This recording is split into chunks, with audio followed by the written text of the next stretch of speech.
মহারাজ পূর্ণিমাকে বলে, আচ্ছা মা একটা কথা বলো, তোমার পেয়ারে লাল মানে আদরের বড় ছেলে সে কি তোমাকে বলেছে টাকাগুলো কবে ফেরত দেবে? পূর্ণিমা মহারাজকে বলে, তুই আমার সঙ্গে এইভাবে কথা বলছিস কেন? বউকে পেয়ে সাপের পাঁচ পা দেখেছিস নাকি? পূজারিনী বলে, আপনি এই সমস্ত কি কথা বলছেন মা? মহারাজ বলে, মা আমি তো তোমারই ছেলে, তোমার মতন ছোবল না মারতে পারি, ফোঁস তো করতে পারি।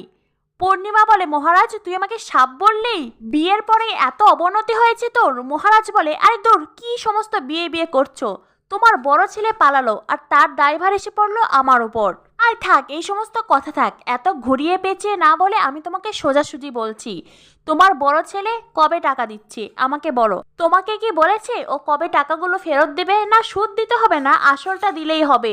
পূর্ণিমা বলে, আমি কেন তোর প্রশ্নের উত্তর দিতে যাব? হ্যাঁ, তোর প্রশ্নের কেন উত্তর দেব? তোর দাদা কি তোর কাছ থেকে টাকা নিয়েছে নাকি? এই বলে পূর্ণিমা ওখান থেকে চলে যেতে চায়। তখনই মহারাজের বাবা পূর্ণিমাকে বলে, এই সমস্ত কি কথা বলছো তুমি? হ্যাঁ, ওই টাকা কি শুধু সোমনাথের? ওই টাকার ওপর মহারাজেরও অধিকার আছে।